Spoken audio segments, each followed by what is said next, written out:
The mobile home rocked gently as it cruised down the highway, the hum of the engine lulling its passengers into a false sense of calm. Inside, the air was thick with tension and the scent of desperation.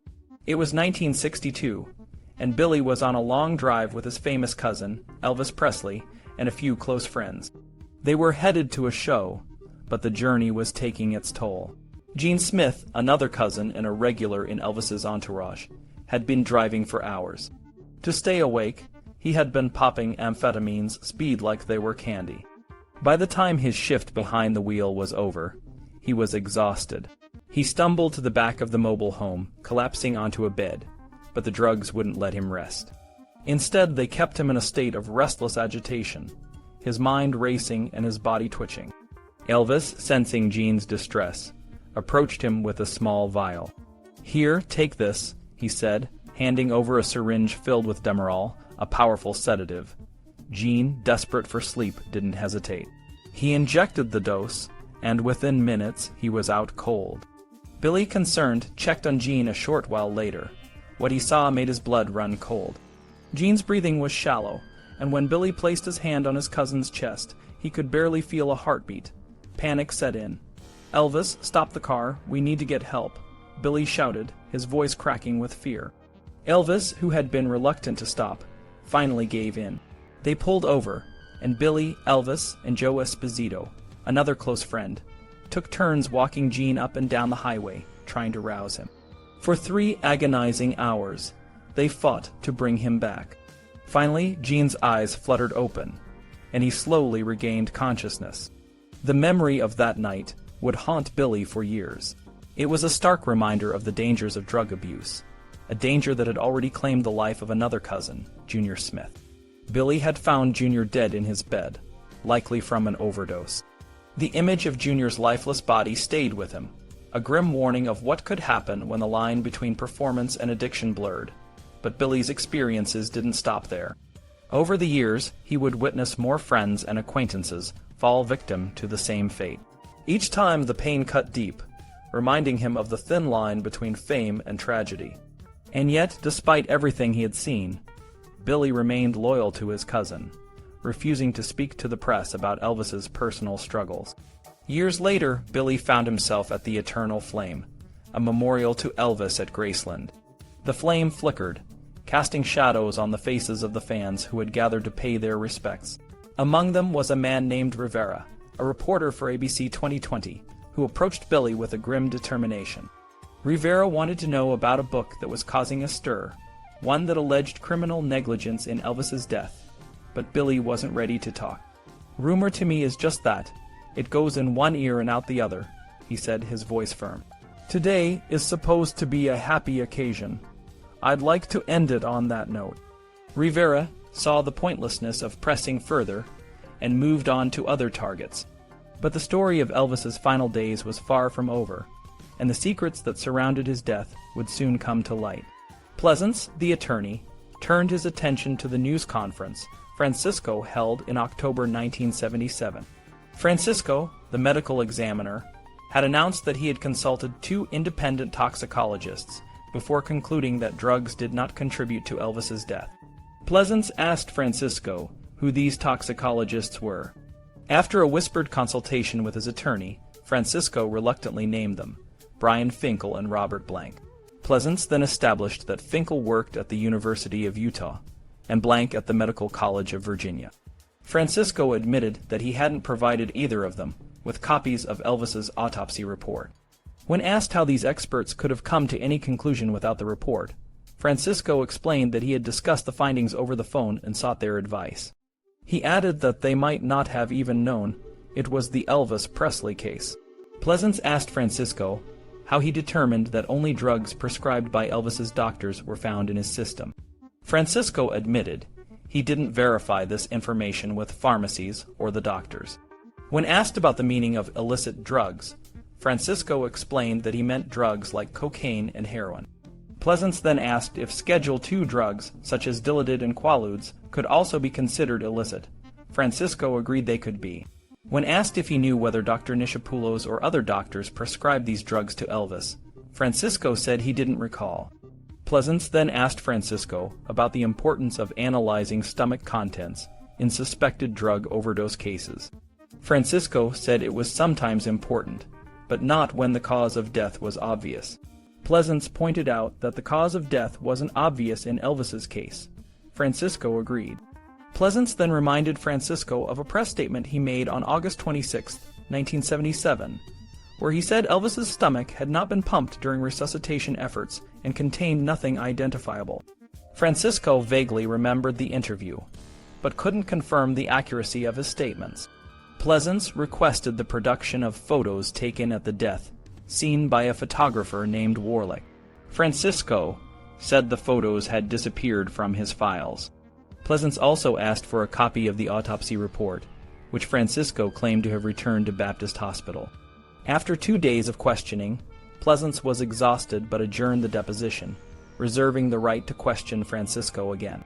Meanwhile, Jim Cole was looking for leads on drug prescriptions written for Elvis. He visited the local DA office, but was told that they had more pressing matters than auditing doctors and pharmacies.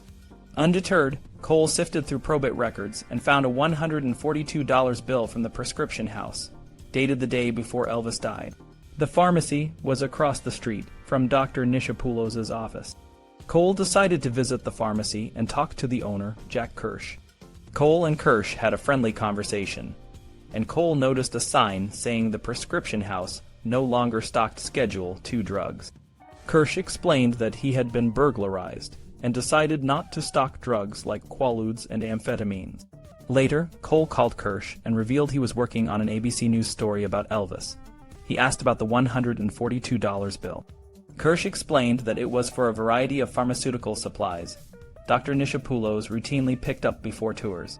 Kirsch also mentioned that he was on bad terms with Dr. Nichopoulos and the medical group because of a dispute over rent for a new pharmacy location. Kirsch's information matched what Cole's colleague, Charlie Thompson, was hearing from Mike McMahon, a real estate developer. McMahon said the professional building, a project by Dr. Nichopoulos and his partners, had financial troubles. The building was expensive to construct, and the doctors struggled to make payments. By 1977, the bank had taken control of the clinic's cash flow. Kirsch and McMahon both suggested that Cole check out the story, insisting it was true. Cole and his lawyer, Alan Wade, went to the Mid-South Title Company to investigate the professional building's financial history. They found that the medical group had taken out multiple loans and faced significant financial pressure. The project was nearly abandoned, but the doctors secured additional funding to keep it going. By 1975, the monthly payments were over $37,000, and the doctors had delayed making the first payment.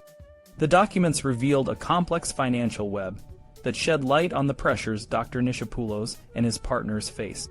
By 1976, things were getting really tough for the Up Bank. They had given a lot of money to a group of doctors to build a fancy medical building, but it wasn't doing well. The bank was worried and demanded more security. The doctors agreed to pledge their accounts receivable, which means the money they were owed by patients, as extra collateral. They also had to share their financial information with the bank. If they couldn't pay back the loan, the bank could take over their receivables and use that money to pay off the debt. The bank had already put in a lot of money, $5,500,000, into a building that wasn't in a good location and had very high rent. It was a beautiful building with marble floors, but it wasn't practical. The property records also showed that the building was involved in several lawsuits, mostly with construction companies and suppliers who weren't getting paid. One day, a reporter named Cole found out about a lawsuit between the Up Bank and the medical group. He went to the Chancery Clerk's office, where he had researched old family histories before. He found the case file and started reading. The doctors were supposed to make their first payment on August 1, 1976, but they couldn't. The bank then sued them to enforce the security agreement and asked the court to put all the doctors' assets in an escrow account. The doctors didn't like this idea. Negotiations went on for months, but in April 1977, the court ordered the medical group to be placed in receivership. This meant the bank took control of the doctors' finances, including paying their employees and bills. The doctors couldn't even buy gas for their cars without the receiver's approval. This lasted for 2 months, until the doctors hired new lawyers and settled the lawsuit. Some people thought the doctors had made a deal with the devil. They started working with Doctors Hospital, a struggling hospital in southeast Memphis. In 1979, the hospital tried to become a public facility, but was turned down by the county. Cole found a proposal from the hospital that showed how important the medical group was to its admissions. In 1977, the medical group was responsible for nearly 40% of the hospital's total admissions. By 1978, they were sending almost half their patients to Doctors Hospital, and in the first quarter of 1979, more than half. The hospital even rented 2 floors in the medical group's building for its accounting department, paying $12,500 a month. This helped the medical group pay their debt to the bank.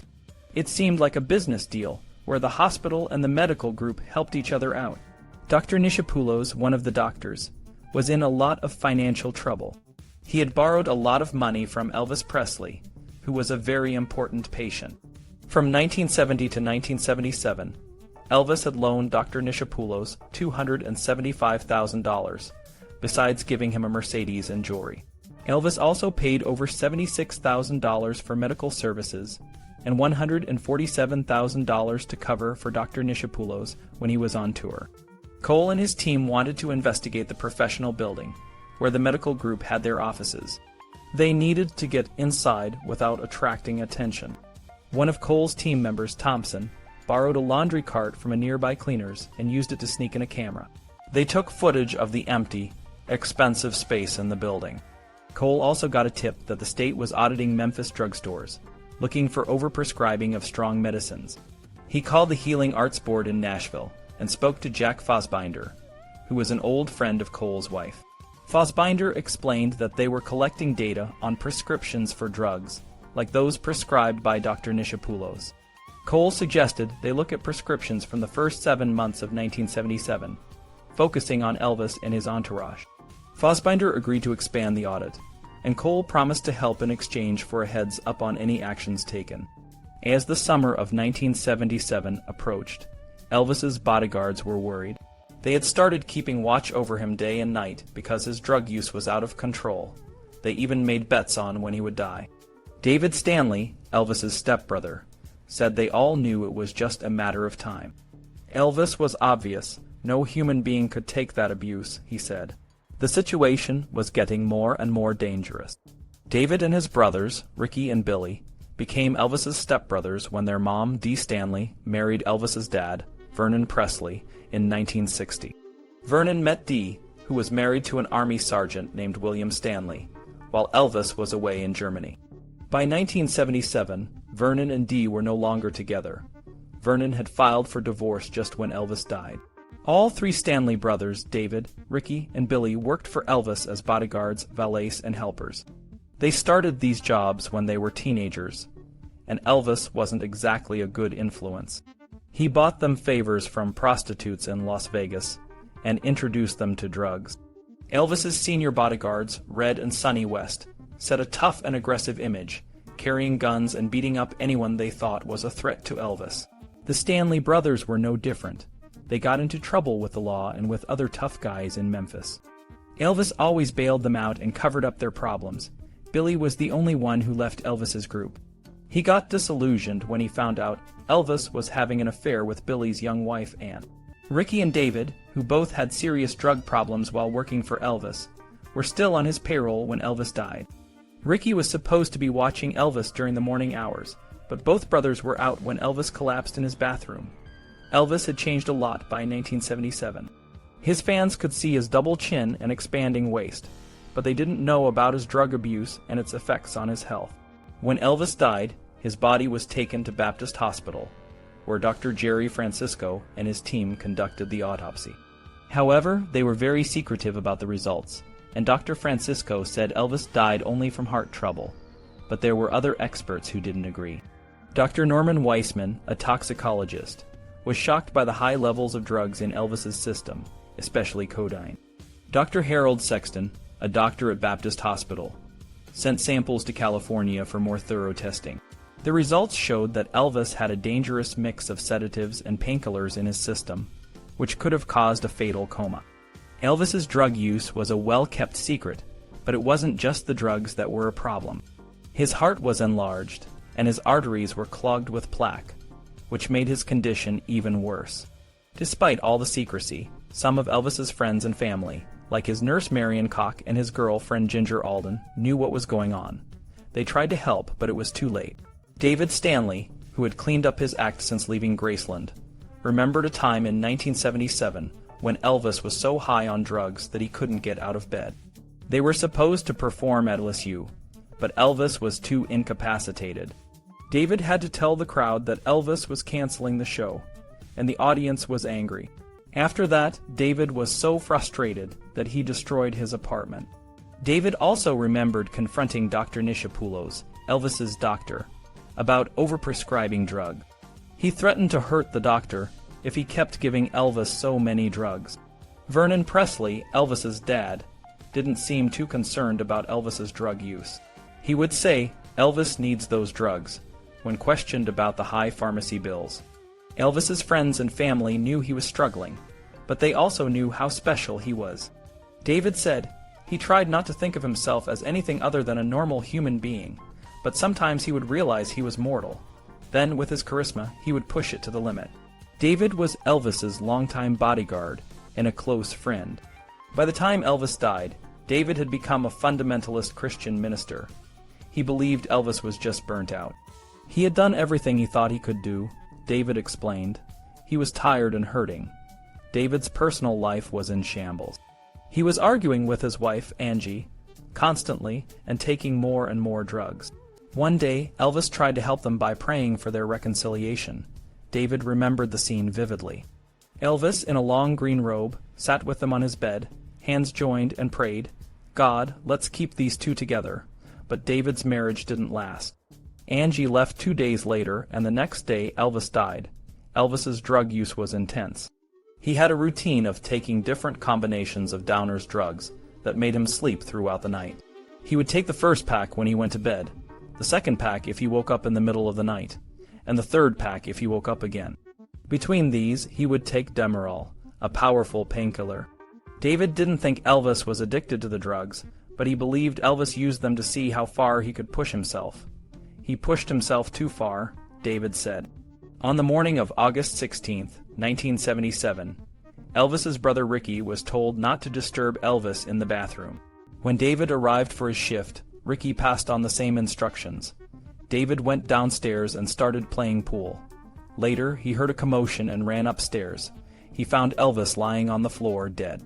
David wondered if Elvis had planned to overdose himself. He recalled that Elvis had given orders not to be disturbed, which was unusual. But there were other strange events that day. David's brother Ricky looked unhealthy and disheveled when David saw him. Ricky said he had had a rough night, but didn't explain further. Later, David was seen speeding out of Graceland with someone in his car. He claimed it was his friend Mark, but in a later book, he said it was Elvis's cousin, Billy Smith. Some people speculated that the person in the car was someone David was dallying with or sharing drugs with. In the years following Elvis's death, David's story changed several times. In one version, he claimed he helped destroy evidence that pointed to suicide. In another, he said he was one of the last to arrive at the death scene. Despite the inconsistencies, David always maintained that Elvis didn't deliberately kill himself. He pushed himself too far, David said. He knew he was going to die, but I don't think he wanted to. Elvis's last days were filled with erratic behavior. He once threatened to buy a drugstore to get the drugs he wanted. His bodyguards had to watch him closely during meals to prevent him from choking. David remembered how Elvis looked like a pincushion from all the injections he took.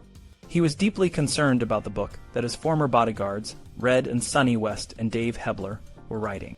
Elvis even threatened to kill them in a moment of madness, but David managed to calm him down by reminding him of his daughter, Lisa Marie. Ginger Alden, Elvis's fiancée, was also interviewed.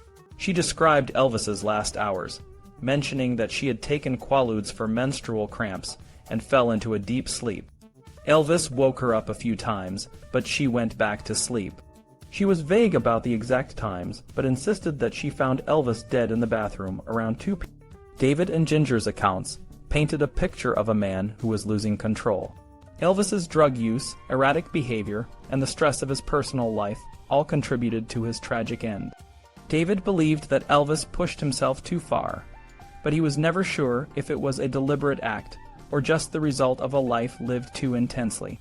Thompson and Rivera had been digging deep into the mysterious death of Elvis Presley, and they were starting to uncover some unsettling truth.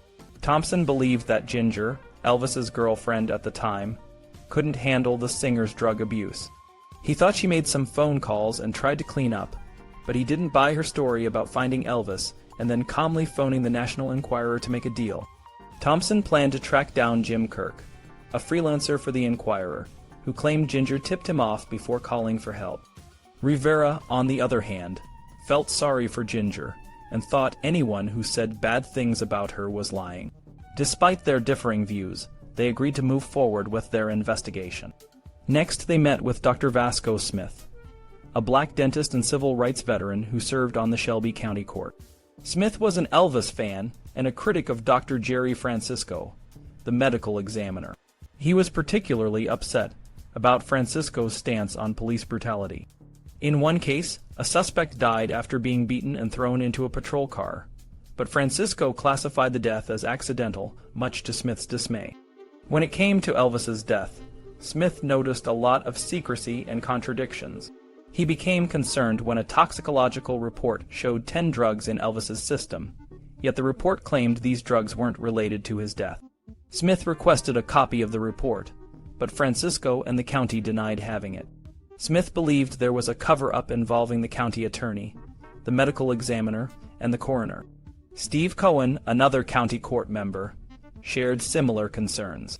He thought Elvis was such a significant figure in Memphis that some people might be more concerned with maintaining his mystique than uncovering the truth. Cohen felt someone needed to ensure the truth came out. Outside the county building, Thompson and Cole discussed their next steps. They planned to interview Francisco and then visit Graceland and Dr. Nichopoulos' home. Meanwhile, Cole was working with the healing arts investigators, who were trying to find prescriptions written for Elvis. Cole received a call from Steve Bilski, one of the investigators, who said they had found solid evidence of prescriptions. Bilski and his team were in Memphis and agreed to meet for an interview. Thompson and Cole met Bilski, Jack Fossbinder, and Joe Dugman at their office. They were presented with a 7-page administrative complaint filed against Dr. Nichopoulos, alleging he overmedicated 11 patients, including Elvis. The list of drugs prescribed to Elvis was staggering, including Percontin, Dilaudid, Amytal, Quaaludes, and more. On August 15, 1977, the day before Elvis's death, Nichopoulos prescribed him an enormous amount of these drugs. Dugman, one of the investigators, stated that this was the worst case of overprescribing he had ever seen. When asked if there were any medical reasons for such overprescribing, Dugman couldn't think of any. He confirmed that Elvis was likely abusing drugs.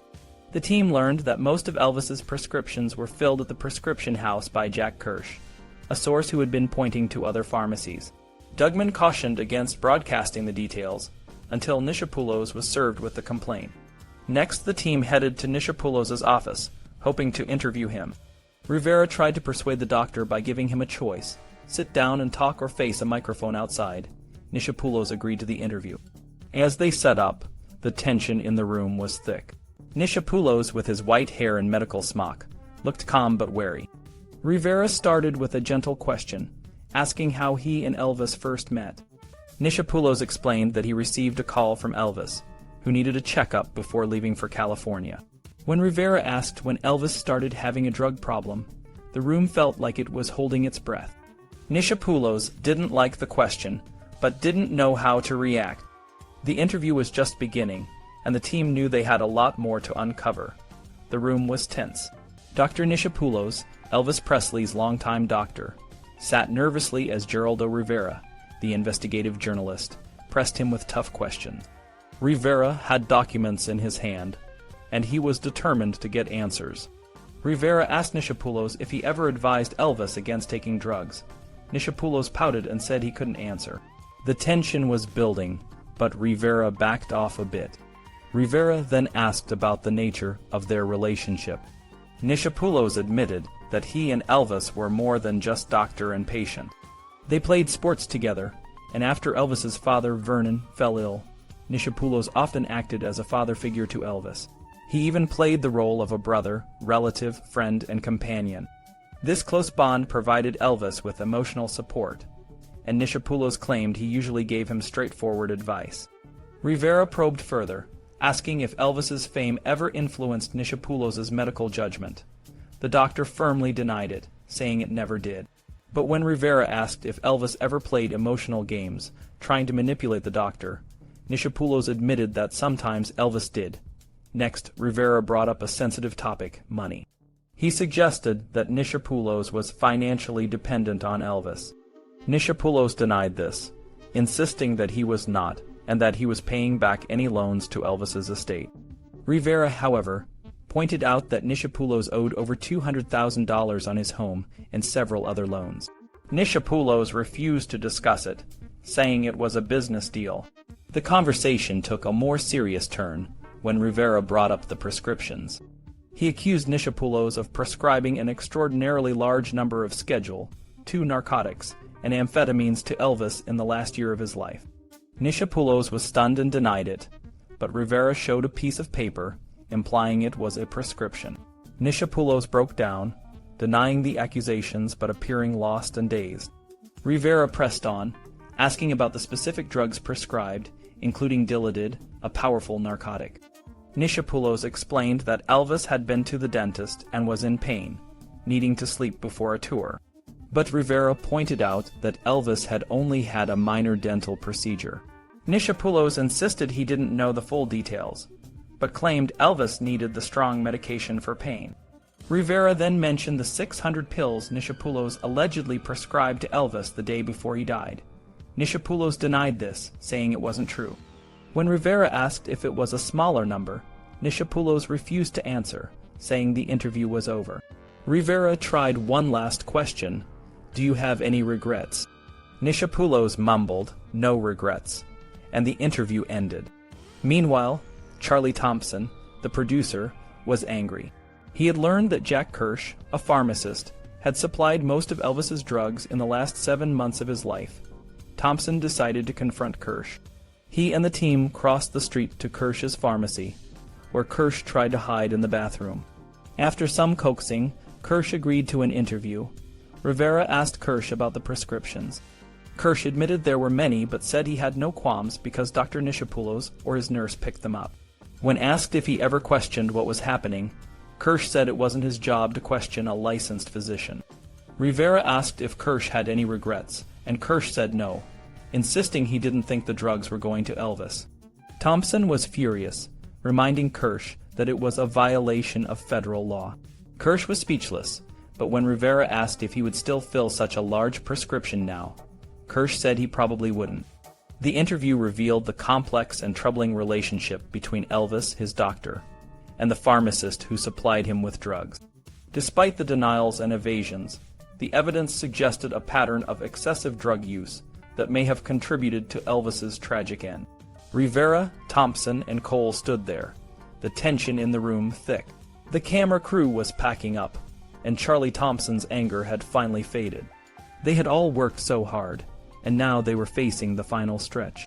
It was Thursday, September 6, 1979, and they were just days away from airing their big story. They couldn't delay it. The news they had was too big, and they knew it wouldn't stay under wraps for long. That night, Thompson and Rivera sat down to plan the next few days. They needed to act fast. They decided to tape some more on-camera segments with Brandon and Lauder in the morning. Then Rivera would head to Florida to interview Ricky Stanley, Elvis's former friend and drug supplier. Thompson and Cole would stay in Memphis to wrap up any loose ends.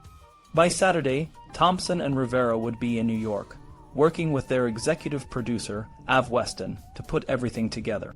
They called Weston, a smart and creative guy, and told him about their scoop. Rivera suggested the title, The Elvis Cover-Up. Weston was excited but cautious. He was willing to turn their piece into a full hour-long show, but only if the footage was as good as they claimed. It was a big risk because the show was set to air on September 13th, the season opener in prime time. If they failed, it could be the end of 2020.